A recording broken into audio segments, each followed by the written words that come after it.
नमस्ते dear students, welcome to warrior 3.0 batch. बच्चों, जैसे कि आप सभी ने टाइटल एंड थंबनेल में देख लिया होगा, आज हम बात करने वाले केमिस्ट्री फॉर जेईई मेन 2024। हमारा लक्ष्य है जेईई मेन 2024 में केमिस्ट्री में 99 परसेंटाइल एंड अबव लेकर आना। लेकिन क्या ये सिर्फ हार्डवर्क से अचीव हो जाएगा?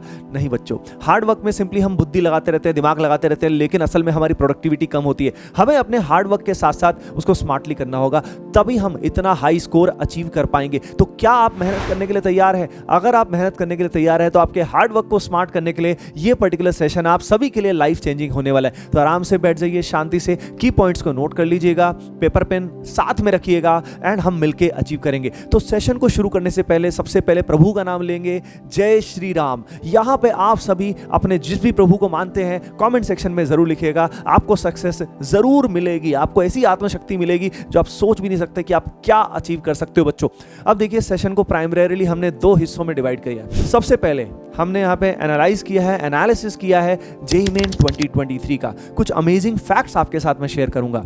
उसके बाद हम बात करेंगे कि हाई वेटेज चैप्टर्स यानी इजी किल चैप्टर्स कौन कौन से होते हैं। ये हमारा सेकंड पार्ट हो जाएगा। इसके बाद अगर हम थर्ड पार्ट की बात करें, वैसे तो दो ही पार्ट्स की बात थी, पर थर्ड पार्ट की अगर हम बात करें तो यहाँ पे जो रिसोर्सेज हैं, प्रैक्टिस रिसोर्सेज, रिविजन रिसोर्सेज, वो कौन से रहेंगे बेस्ट आप सभी के लिए, उसके बारे में हम लोग बात करने वाले हैं। तो स्टार्ट करें आज का सेशन। चलिए, सबसे पहले भाई मैंने बहुत डिटेल में इन डेप्थ एनालिसिस किया ऑफ जेईई मेन 2023 और कुछ की फैक्ट्स आपके सामने आए हैं।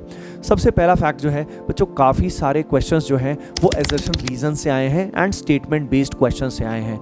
As you can see on the screen, देखिए कितने सारे क्वेश्चंस असर्शन रीजन से आए हुए हैं। लेकिन आप सभी जानते हैं कि नॉर्मली कोचिंग्स में असर्शन रीजन को थोड़ा सा लाइट लिया जाता है। इनफैक्ट उस पर ध्यान नॉर्मली नहीं दिया जाता है और स्टूडेंट्स को बताया भी नहीं जाता कैसे टैकल किया जाए। तो यहाँ पे अगर आप इस पर ध्यान देते हैं तो आपको एक एडवांटेज मिलता है कंपटीशन से।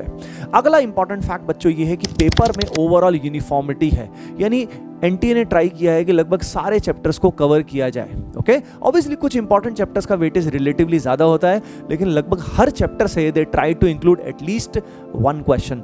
अगला इंपॉर्टेंट फैक्टर बच्चों जो मैंने देखा वो है न्यूमेरिकल क्वेश्चंस में, यानी जो नियरेस्ट इंटीजर बेस्ड क्वेश्चंस होते हैं वहां पे फिजिकल केमिस्ट्री के जो क्वेश्चंस हैं बच्चों वो सबसे अधिक आए हैं। इसका कैसे हम यूज कर पाएंगे वो भी मैं आप सभी को बताऊंगा। तो as you can see on the screen कितने सारे नियरेस्ट इंटीजर बेस्ड क्वेश्चन जो है वो फिजिकल केमिस्ट्री से आए हैं। अब आपने देख लिया यूनिफॉर्मिटी है पेपर में, उसके अलावा असर्शन रीजन है, स्टेटमेंट बेस्ड क्वेश्चंस हैं, उस पर ध्यान देना है अपने को। सबसे अमेजिंग बात यह है कि बच्चों आजकल कंसेप्चुअली थ्योरी बेस्ड, उसके अलावा फैक्ट बेस्ड क्वेश्चंस सिग्निफिकेंट आए हैं।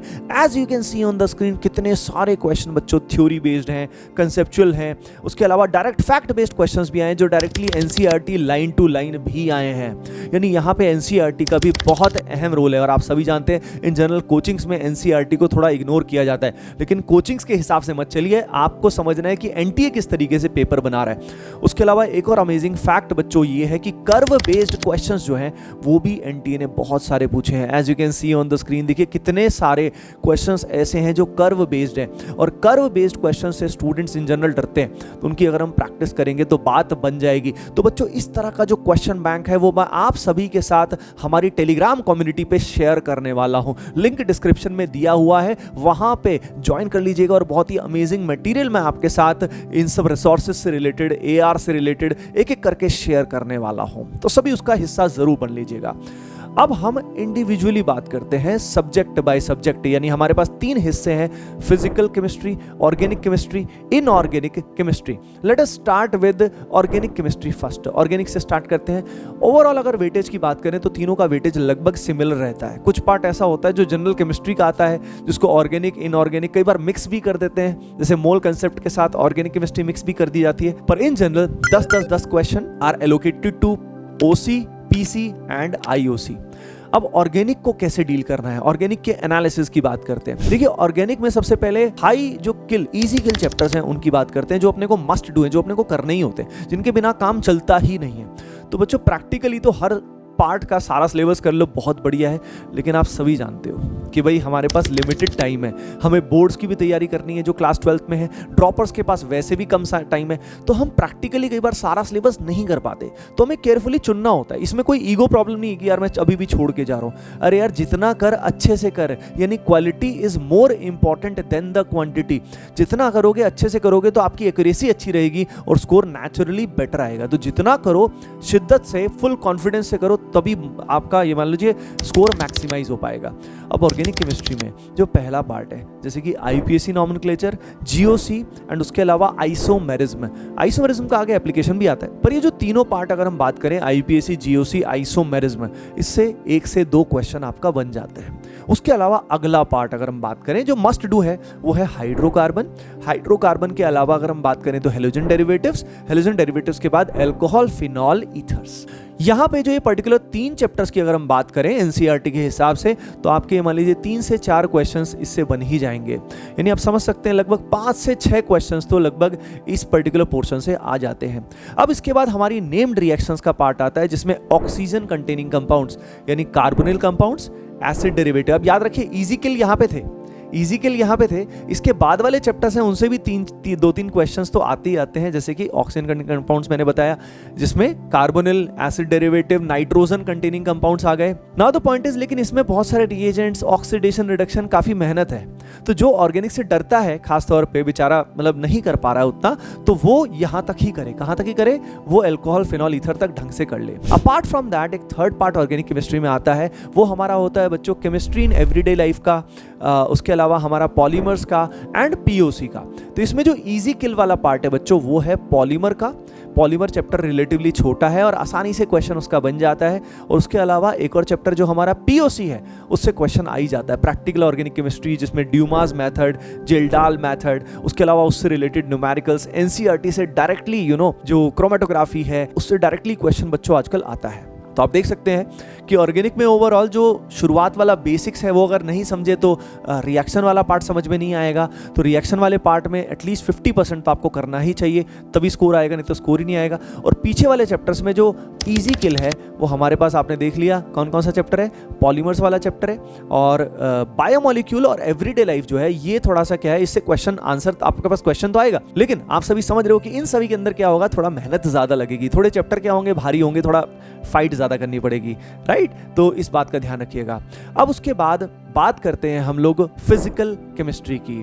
देखिए फिजिकल केमिस्ट्री में एक बहुत बड़ा हैक है जो मैं आपके साथ शेयर करने वाला हूं। फिजिकल केमिस्ट्री में आप सभी समझ रहे हैं कि लगभग जो 10 न्यूमेरिकल आएंगे उसमें से हमें 5 ही मैक्सिमम अटेम्प्ट कर सकते हैं। अब वहां पे एज्यूम कर लेते हैं एक बार लगभग 4-5 क्वेश्चंस जो है वो हमारे पास किसके आएंगे, ऑर्गेनिक, इनऑर्गेनिक के आएंगे, और 5 से 6 हमारे पास मान लेते हैं एक बार के लिए ऑन एन एवरेज फिजिकल से आएंगे। अब हमें जब टोटल 5 ही करने हैं तो हो सकता है हम वो सारे क्वेश्चंस ऑर्गेनिक और इनऑर्गेनिक केमिस्ट्री के करेंगे तो बेटर रहेगा, टाइम भी सेव होगा। आप सभी जानते हो फिजिकल में कैलकुलेशंस भी रहते हैं, लेकिन कुछ स्टूडेंट्स फिजिकल के फैन रहते हैं तो उनके लिए फिजिकल केमिस्ट्री अटेम्प्ट करना रिलेटिवली आसान रहेगा। पर if you are not a physical chemistry fan तो फिजिकल केमिस्ट्री के कुछ चैप्टर्स को पे आप बेट कर सकते हो, यानी उनको छोड़ के जा सकते हो। यानी इस चॉइस का सबसे अधिक फायदा फिजिकल केमिस्ट्री में मिल सकता है। तो फिजिकल केमिस्ट्री में जो हमारे पास इतने नंबर ऑफ चैप्टर्स हैं बच्चों, अगर उनमें बात करें तो जो हम बोलते हैं ना कि कुछ चैप्टर छोड़ के जो जा सकते हैं, वो फिजिकल में सबसे सेफेस्ट बैट है कि यार ये चैप्टर्स अगर हम छोड़ के जाते हैं तो हो सकता है इसी का न्यूमेरिकल आ जाए और ये हमारी चॉइस में आ जाए, राइट। तो थोड़ा सा इसमें भी चांस लेने वाली बात है, पर ये सबसे स्मार्ट चॉइस है अगर हम बात करें। अब फिजिकल में अगर हम मस्ट डू चैप्टर्स की बात करें तो यहाँ पे हमारे पास ऐसे तो मोल कंसेप्ट का कहीं ना कहीं यूज आता ही है, तो मोल कंसेप्ट हमें जरूर करना है। एटॉमिक स्ट्रक्चर में आप सभी जानते हो यार, क्वांटम नंबर और ये बोर थ्योरी, इससे क्वेश्चन आना लगभग तय होता है, तो एटॉमिक स्ट्रक्चर जो है ये भी मस्ट डू चैप्टर है। उसके अलावा अगर हम बात करें हमारा जो इससे रिलेटेड चैप्टर है, मोल कंसेप्ट, एटॉमिक स्ट्रक्चर हमने कर लिया, तो हमें लिक्विड सोल्यूशन, पहले मैं इजी किल चैप्टर्स की बात कर रहा हूँ, लिक्विड सोल्यूशन हमें कर लेना चाहिए क्योंकि उसमें भी काफी कुछ मोल कंसेप्ट जैसा रोल आता है, राइट। अब इसके अलावा अगर हम इक्विलिब्रियम की बात करें तो इक्विलिब्रियम के अंदर बच्चों केमिकल इक्विलिब्रियम रिलेटिवली इजी किल है और आगे इक्विलिब्रियम का यूज भी आता है, तो केमिकल इक्विलिब्रियम हमें जरूर आना चाहिए, है ना। अब इजी किल चैप्टर्स में इसके अलावा हमारा केमिकल काइनेटिक्स इजी किल होता है, रिलेटिवली जो थोड़ा हल्का चैप्टर है, बहुत बड़ा चैप्टर भी नहीं है, और उसका आरओआई जो है बच्चों वो काफ़ी ज़्यादा होता है, हाई आरओआई चैप्टर्स हैं ये। उसके अलावा अगर हम बात करें यहाँ पे तो हमारे पास चैप्टर्स तो कई और भी होते हैं, जैसे कि हमारे पास आयनिक इक्विलिब्रियम भी होता है, इलेक्ट्रोकेमिस्ट्री भी होता है, और उसके अलावा हमारा थर्मो भी होता है। तो मैं इसमें रिलेटिवली बताऊंगा कि आयनिक इक्विलिब्रियम करने में समय लगता है, थर्मो करने में समय लगता है। तो कई बार क्या होता है, हम इन चैप्टर्स में इतना फंस जाते हैं कि बाकी चैप्टर्स जिनसे सवाल आ सकते हैं और जो चैप्टर्स आसान भी होते हैं वो हमारे रह जाते हैं, राइट। तो यहाँ पे अगर हम बात करें, सरफेस केमिस्ट्री से कभी क्वेश्चन आता है, कभी नहीं आता है, लेकिन ये जो चैप्टर्स मैंने बताए अलॉन्ग विद इलेक्ट्रोकेमिस्ट्री आप जरूर कर लीजिएगा। आयनिक और जो हमारा थर्मो है इसका भी यूज़ कहीं ना कहीं थोड़ा इलेक्ट्रो में भी आता है, तो बेसिक तो आपको इसको भी करना पड़ेगा, इसके फॉर्मूलेस तो आपको करने पड़ेंगे, लेकिन स्टिल ये हैवी चैप्टर्स हैं, इनको थोड़ा बाद में भी किया जा सकता है। You can deprioritize them. Even solid state, gaseous state, ये भी थोड़ा सा क्या है, पीछे प्रायोरिटी वाले चैप्टर्स हैं। यानी आपको समझ में आया कि जो ईजी किल वाला मामला है वो हमारा मोल कंसेप्ट हमें टिप्स पे होना चाहिए, हमें रिडॉक्स सही से आना चाहिए क्योंकि मोल कंसेप्ट से एसोसिएटेड है। इक्विवेलेंट कॉन्सेप्ट के बहुत ही आसान क्वेश्चन या ऑक्सीडेशन रिडक्शन के बहुत ही बेसिक क्वेश्चन बच्चों आ जाते हैं। उसके अलावा आपको मैंने बता दिया कि उससे रिलेटेड हमारा लिक्विड सॉल्यूशन हो गया, इलेक्ट्रोकेमिस्ट्री हो गया, केमिकल काइनेटिक्स, ये हमारे इजी किल चैप्टर्स हैं। ओके बच्चों, जिनका वेटेज भी अच्छा है। अब क्या कुछ चैप्टर्स इजी किल होते हैं लेकिन उनका वेटेज अच्छा नहीं होता। अब बात करते हैं बच्चों हम लोग कौन सी केमिस्ट्री की, इनऑर्गेनिक केमिस्ट्री की। इनऑर्गेनिक केमिस्ट्री को डील करना वैसे बहुत ही आसान है, हम डरते रहते हैं ऐसे ही रिएक्शन से घबराते हैं, लेकिन मैं आपको एक बड़ा अमेजिंग फैक्ट बताता हूँ। पीरियोडिक प्रॉपर्टीज, केमिकल बॉन्डिंग, उसके अलावा अगर हम बात करें coordination chemistry and D and F block, अगर हम इस पोर्शन को देखें तो ये मान लीजिए लगभग 6-7 क्वेश्चन हमारे इसी से हो जाएंगे, 6 से 7 क्वेश्चन इसी से हो जाएंगे। समझ रहे हो आप सभी? यानी इसके अलावा जो चैप्टर्स रहते हैं जैसे कि हाइड्रोजन हो गया, एस ब्लॉक हो गया, सॉल्ट एनालिसिस हो गया, पी ब्लॉक हो गया। पी ब्लॉक में, इन सब में मैं आपको बताऊं तो पी ब्लॉक में खासतौर पे स्ट्रक्चर जो होते हैं ऑक्सी एसिड्स के, ये केमिकल बॉन्डिंग के थ्रू बन जाते हैं, तो उनका रोल आता है कि कहाँ कहाँ पे ऑक्सी एसिड्स के स्ट्रक्चर हो गए, ऑक्साइड्स के स्ट्रक्चर हो गए। जैसे कि पूछ लेगा आपसे P4O10 में POP बॉन्ड्स कितने हैं, या S3P3O9 में साइक्लिक है, ओपन चेन स्ट्रक्चर है, तो स्ट्रक्चर आने चाहिए। तो इजी किल चैप्टर समझ में आया। प्लस एक एनवायरमेंटल केमिस्ट्री, आजकल बहुत हॉट टॉपिक है एनवायरमेंट में, आप जानते बड़ी प्रॉब्लम्स चल रही हैं काफ़ी सालों साल से, स्मोक की प्रॉब्लम हो गई, तो ये सारा कॉन्स्टिट्यूएंट्स पूछ लेते हैं, पानी में जो प्रॉब्लम्स आती हैं, इंप्योरिटीज आती हैं, उसके बारे में पूछ लेते हैं। तो बात समझ में आ रही है क्या बच्चों कि इनऑर्गेनिक इतना भारी नहीं जितना हमें लगता है, और जो सारा रिएक्शन वाला पार्ट है, वो रिएक्शन वाला पार्ट जो है वो भी ऐसे तो करने को कर लेना चाहिए, पर वो हमारा थोड़ा सेकंड प्रायोरिटी पे होना चाहिए। तो I think you understood, you got the point कि किस तरीके से हमें थोड़ा फोकस करने की जरूरत है। हमें अपना जो बचा हुआ समय है उसमें पहले जो ये हाई प्रायोरिटी चैप्टर्स हैं बच्चों, इन हाई प्रायोरिटी चैप्टर्स को हमें पहले कर लेना चाहिए। अब आपको वेटेज का आइडिया लग गया, ये जो हैक्स हैं उनका अंदाजा लग गया। अब बात आती है बच्चों रिसोर्सेज की, कि भाई यहाँ पे हमें पढ़ना कहाँ से चाहिए, या मैं एग्जिस्टिंग बैच में पढ़ रहा हूँ, अगर मुझे वहाँ समझ नहीं आ रहा तो मुझे क्या करना चाहिए, मुझे प्रैक्टिस कहाँ से करनी चाहिए। तो अभी हम रिसोर्सेज की बात करेंगे, पर उससे पहले बच्चों आपके लिए बहुत अमेजिंग 2 अनाउंसमेंट्स हैं। पहला अनाउंसमेंट बच्चों, आप में से बहुत सारे बच्चों ने ये बोला था, कमेंट्स में भी लिखा था, बहुत सारे हंड्रेड्स ऑफ स्टूडेंट्स ने लिखा था RBP. RBP stands for rank boosting programme. तो आप सभी के लिए बच्चों 15 अगस्त को, 15 अगस्त को देश का पहला बहुत ही अमेजिंग मेंटरशिप प्रोग्राम लेकर आ रहा हूं मैं आप सभी के लिए, जो बहुत ही अफोर्डेबल होगा आप सभी के लिए, एंड सभी बच्चों को बहुत ही अमेजिंग मेंटरशिप मिल पाएगी इन आरबीपी। तो 15 अगस्त को लेकर आ रहे हैं रैंक बूस्टिंग प्रोग्राम आप सभी के लिए, तो तैयार हो जाइए उसके लिए। उसके अलावा सेकंड अनाउंसमेंट है रिगार्डिंग द टेस्ट सीरीज। बच्चों 16 जुलाई यानी संडे को हम डिटेल में एक वीडियो लेकर आ रहे हैं रिगार्डिंग AOTS, इंडिया की most relevant test series for JEE 2024। कैसे एनरोल करना है, क्या शेड्यूल रहेगा, टेस्ट एनालिसिस प्रोग्राम, उसकी खास बात क्या है, टैप टेस्ट एनालिसिस प्रोग्राम कैसे उसमें आएगा वो आपको बताया जाएगा। तो ये नॉर्मल टेस्ट सीरीज नहीं है, बहुत ही अमेजिंग स्पेशल टेस्ट सीरीज है जो इंडिया में अब तक कभी भी वैसी टेस्ट सीरीज नहीं आई है। तो ये 2 अनाउंसमेंट आपके लिए थे, hoping that you all are excited. मैं भी आपके लिए बहुत मेहनत कर रहा हूँ, कोशिश कर रहा हूँ कि आरबीपी बहुत अमेजिंग बने टेस्ट सीरीज के लिए भी। उसके अंदर जो टैप लेकर आ रहे हैं हम लोग टेस्ट एनालिसिस प्रोग्राम, वो बहुत ही अमेजिंग है, राइट। क्योंकि सिर्फ एनालिसिस जो है ना, आप सभी जानते हैं, सिंपली फैक्ट बेस्ड करने से नहीं होगा। एनालिसिस करके हमें करना क्या है टेस्ट के बाद, वो इंपॉर्टेंट है, कॉल टू एक्शन इंपॉर्टेंट है। अब हम बात करते हैं बच्चों various resources related to chemistry. देखिए ये कहना बहुत आसान है कि ये कर लो वो कर लो, भाई समझ में कहाँ से आएगा। तो सबसे पहले study from the right teacher. अगर आप सही टीचर से पढ़ रहे हैं, जिस भी कोचिंग में पढ़ रहे हैं, आप ATP स्टार में वॉरियर 3.0 बैच में अगर पढ़ रहे हैं तो डिटेल में हम लोग आपको पढ़ा रहे हैं, होपिंग दैट आप सभी को बढ़िया समझ में आ रहा होगा। और आप जिस भी बैच में पढ़ रहे हैं, अगर आपको अच्छा समझ में आ रहा है तो वेल एंड गुड, वहीं से पढ़िए। अगर जो बच्चे कहीं पे पढ़ रहे हैं ऑफलाइन या ऑनलाइन जैसे भी, और अगर उनको ठीक से समझ नहीं आ रहा है तो उनको समझने के लिए 2 रिसोर्सेज हैं। पहला तो फ्री रिसोर्स है बच्चों हमारी यूट्यूब की वेरियस प्लेलिस्ट, आप देख सकते हैं यहाँ पे स्क्रीन पे दिखाई दे रही हैं। उन वेरियस प्लेलिस्ट का लिंक मैं डिस्क्रिप्शन में भी डलवा दूंगा, उनसे आप पढ़ सकते हैं। अगर आप एक पेड रिसोर्स की तलाश में हैं, क्योंकि आप जानते हैं डिफरेंस थोड़ा क्वालिटी में रहता ही है, तो यहाँ पे जो पेड रिसोर्स है बच्चों वो है कॉन्सेप्ट वीडियोस, जो हमारी ऐप से या वेबसाइट से आप ले सकते हैं। स्क्रीन पे आपको दिख भी रहा है, वहां पे जाके आप आज ही एनरोल कर सकते हैं। और कोई भी कंसेप्ट में आपको डाउट आता है पूरे सिलेबस में, तो उस कंसेप्ट को आप देख के सही कर सकते हो। एंड अपार्ट फ्रॉम केमिस्ट्री वहां फिजिक्स मैथमेटिक्स के भी कंसेप्ट वीडियोस अवेलेबल हैं, तो यू कैन गेट दैट। अब बात करते हैं यहाँ पे प्रैक्टिस के लिए सबसे अच्छा रिसोर्स क्या होता है। तो बच्चों प्रैक्टिस के लिए अगर मैं बात करूं तो प्रैक्टिस के लिए इस समय जो बिल्कुल मान लीजिए प्रभु की देन है वो है जब से एनटीए ने होस्ट संभाला है। आप जानते हैं कि टेस्ट पेपर्स जो है वो बिल्कुल टेस्ट सीरीज की तरह आए हैं। तो आज हमारे पास चैप्टर वाइज पीवाईक्यू बहुत सारे अवेलेबल हैं। तो पिछले 5 साल के तो एटलीस्ट अपने को चैप्टर वाइज पीवाईक्यू करने हैं, लेकिन सारे ही कर लेने। 2002 से लेके सारे चैप्टर वाइज पीवाईक्यू एक एक करना है, लेकिन मिनिमम अगर टाइम की कमी रहे तो आप पिछले 5 साल के तो आपको जरूर करने बच्चों। बात समझ में आ रही है आपको? अब चैप्टर वाइज पीवाईक्यू प्रैक्टिस के लिए सबसे अच्छा है। सवाल अभी आता है सर क्लास का जो मॉड्यूल है उसका क्या करें? तो देखो मैं आपको बता रहा हूं कि पहले पीवाईक्यू जरूर होना चाहिए, है ना, क्योंकि एनटीए जो बना रहा है एग्जाम कौन लेगा? आपका एनटीए लेगा ना। तो वो जो रिसोर्स दे रहा है वो तो हमारी नंबर 1 प्रायोरिटी है। फिर आप बोलोगे सर वॉरियर में जो हमको मिल रहा है, वॉरियर एकलव्य के अंदर जो हमें डीपीपी वगैरह में, तो डीपीपी आप साथ साथ कर लो, क्योंकि क्लास के साथ जब क्लास में कुछ पढ़ाया तो घर पे प्रैक्टिस रिवीजन करने के लिए डीपीपी बड़ी हेल्पफुल होती है। तो DPP along with chapter wise PYQ is more than enough. Along with that कुछ और अमेजिंग रिसोर्स मैं आपको बता देता हूं, जो आप करोगे तो आपको प्रॉपर बेनिफिट होगा। आप नीट के पीवाईक्यू कर सकते हो, थोड़े आसान होते हैं, रिलेटिवली आसान होते हैं, ठीक है ना। नीट वालों का जेई वाले बड़े मजाक बनाते हैं, तो वहां पे जो पीवाईक्यूज है उनको करके आपका कॉन्फिडेंस बढ़ेगा। तो कई बार कोई चैप्टर में आपको लो कॉन्फिडेंस दो, पहले नीट के पीवाईक्यू कर लो। बिटसैट के मेमोरी बेस्ड पीवाईक्यू भी आप कर सकते हो, वो भी बहुत हेल्पफुल होते हैं। टेलीग्राम चैनल पे हम बीच बीच में उनको डालते भी रहेंगे। अगर आप बुक नहीं लेना चाहते, आप सीधा पीडीएफ लेना चाहते हैं, तो वहां पे भी मैं डाल दूंगा। तो आप चैनल का हिस्सा टेलीग्राम चैनल का जरूर बन जाइएगा, है ना, हमारी कम्युनिटी का।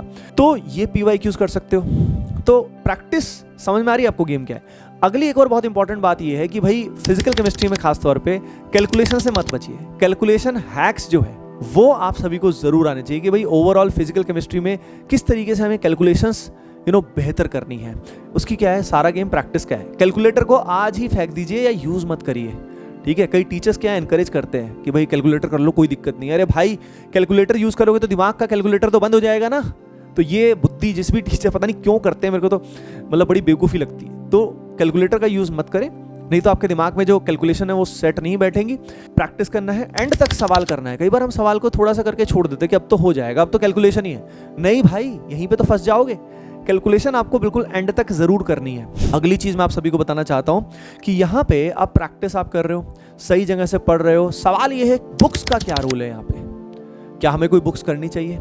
तो बच्चों बुक्स की अगर मैं बात करूं तो जो भी आपके टीचर रिकमेंड करें, जहां पे भी आप पढ़ रहे हो, है ना, जैसे हम जो रिकमेंड करते हैं आपको वही लेनी चाहिए। रेफरेंस बुक एक बहुत होती है, 1 या 2 बुक बहुत होती है, और उसमें भी पूरा नहीं पढ़ना होता, टाइम ही नहीं मिलता। इतने लिमिटेड समय में हम क्या क्या करेंगे? इतना प्रैक्टिस, बोर्ड्स की तैयारी भी करनी है 12वीं क्लास के बच्चों को, तो इतना कुछ होगा कैसे? नहीं हो पाएगा ना। तो आप समझ रहे हो, तो लिमिटेड रेफरेंस बुक आप ले सकते हो, है ना। प्रैक्टिस के लिए तो मुझे लगता है कि ऐसे ही बच्चों को लेना चाहिए जिनका ये सब हो चुका है, then they can take practice book, right. और तभी बुक, नहीं तो बुक्स का अपने कोई खास रोल नहीं है। हाँ, मैंने बताया रेफरेंस बुक से सिलेक्टेड टॉपिक्स को पढ़ने से हमारी जो थिंकिंग एबिलिटी है वो बढ़ती है, राइट। तो वो सिलेक्टेड चैप्टर्स को, सिलेक्टेड टॉपिक्स को आप खास तौर पे पढ़ सकते हैं, नॉट द चैप्टर्स, टॉपिक्स को पढ़ सकते हैं। अब इसके अलावा बात आती है कि एनसीईआरटी का क्या रोल है, क्योंकि एनसीईआरटी बहुत ही अमेजिंग रिसोर्स है। तो बच्चों देखो, एनसीईआरटी ऐसी चीज है कि सीधा एनसीईआरटी पे जाओगे ना तो समझ में आएगा नहीं, बोर होके सो जाओगे। तो एनसीईआरटी को क्रैक करने के लिए, एनसीईआरटी को पढ़ने के लिए पहले अपने को समझना होता है चैप्टर। एक बार समझ लिया, क्लास में नोट्स ठीक से बना लिए, फिर एक बार चैप्टर ठीक से आ गया, तब NCERT is amazing for revision. तो एनसीईआरटी किस चीज के लिए है, याद रखिए, रिवीजन। अब एनसीईआरटी की रिवीजन कैसे करोगे? अगर किताब लेके बैठोगे बहुत टाइम कंज्यूमिंग होगा, बोर भी हो जाओगे। तो what is the fast way to revise NCERT? It is by doing practice. जब आप प्रैक्टिस करो, प्रैक्टिस में आप जहां पे भी फंस जाओ कभी कभी, तो उसका रेफरेंस आप कहां से लोगे बच्चों? उसका रेफरेंस आप लोगे एनसीईआरटी से, कहीं से भी फंस जाओ। इसके लिए आपका रिसोर्स एनसीईआरटी बेस्ड हो तो बहुत अच्छा है।